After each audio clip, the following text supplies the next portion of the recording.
विशाखा की शादी कुछ ही दिनों पहले कार्तिक नाम के एक लड़के से दुर्गापुर गांव में होती है। विशाखा अपने ससुराल में बहुत खुश होती है। एक बार विशाखा उदास बैठी होती है तो उसकी सास उसे आकर पूछती है, अरे बहू, तू इतनी शांत क्यों बैठी है? क्या हुआ बेटा?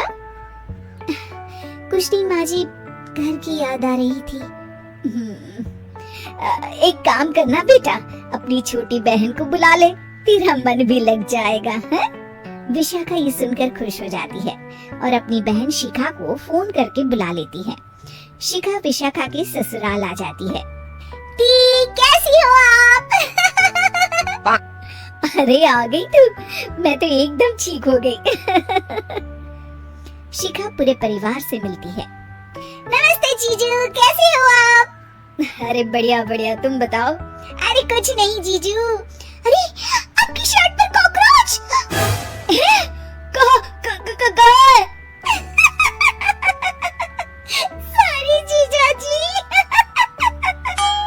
शिखा, आते ही तूने शैतानी शुरू कर दी, चल कमरे में। अगले दिन विशाखा रसोई में खाना बना रही होती है और तभी वहाँ शिखा आकर उसे पीछे से डरा देती है। विशाखा डर जाती है और शिखा हंस पड़ती है।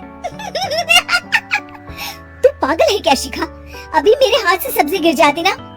अरे दी, आपको क्या हो गया है? शादी से पहले तो कितनी मस्ती करती थी और अब एकदम बोरिंग हो गई है आप। ऐसा कुछ नहीं है शिखा, वो तो शिखा, चूहा! मुझे चूहे से बहुत डर लगता है। कहाँ है चूहा? देखा शिखा, मैं कुछ भी नहीं भूली, मस्ती करना भी नहीं। सच में दीदी, आपने तो डरा ही दिया था मुझे। दोनों बहनें आपस में बात कर रही होती है, तभी शिखा को एक आइडिया आता है। दी, क्यों ना आज हम इन सबको डराए? नहीं नहीं शिखा, ये मेरा ससुराल है, यहाँ लोग मजाक में नहीं लेंगे तुम्हारी बात को। अरे दी, तुम भी ना कितना सोचती हो। रात में जब सब सो रहे होते हैं कि अचानक से विशाखा की सास को पायल की आवाज सुनाई देती है।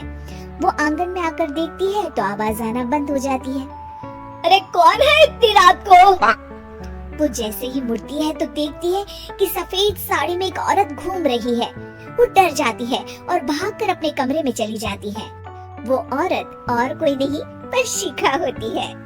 सास को डरा हुआ देख शिखा जोर जोर से हंसने लगती है।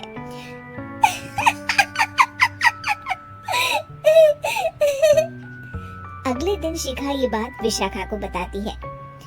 ऐसा तुझे नहीं करना चाहिए था शिखा, ये मेरा ससुराल है और तू यहाँ ऐसे मजाक नहीं कर सकती। किसी को पता चल गया ना तो हमारी तो शामत आ जाएगी।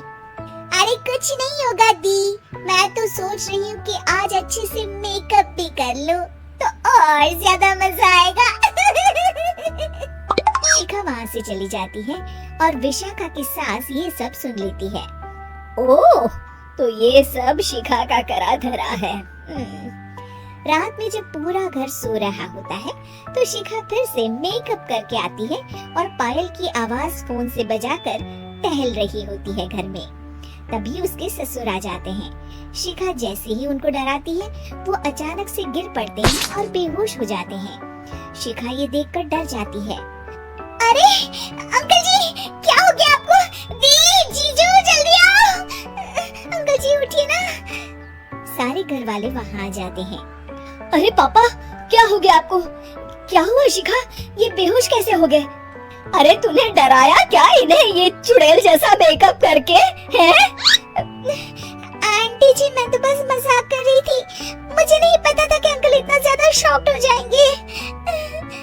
तुझे पता है ये दिल के मरीज है। हे भगवान, इन्हें तो दिल का दौरा पड़ गया है। शिखा घबरा जाती है। क्या दिल का दौरा? तेरी वजह से आज इनकी ये हालत है। इन्हें कुछ भी हुआ ना तो तू जेल जाएगी, समझी? शिखा रोने लगती है। नहीं नहीं आंटी जी, ऐसा मत बोलिए, अंकल को कुछ नहीं होगा। तभी ससुर ससुर को छींक आने वाली होती है। वो छींक रोकने की कोशिश करते हैं, लेकिन फिर भी उन्हें छींक आ जाती है और उनकी आँख खुल जाती है। अंकल, आप ठीक तो है ना अंकल? ससुर और सास हंसने लगते हैं। क्यों बेटा, सिर्फ तुम्हें ही मजाक करना आता है क्या? है? तो क्या पापा बेहोश नहीं हुए थे? अरे नहीं नहीं, मैंने ही प्लान बनाया था ये। पर क्यों माँ? क्योंकि विशाखा को लगता है कि ये उसका ससुराल है, उन्हें ऐसी मजाक वाली बातें पसंद नहीं आएगी। पर उन्हें ये नहीं पता कि अगर ये दोनों बहनें शेर हैं, तो हम भी सवा शेर हैं। ये तो बिल्कुल सही कहा आपने आंटी जी।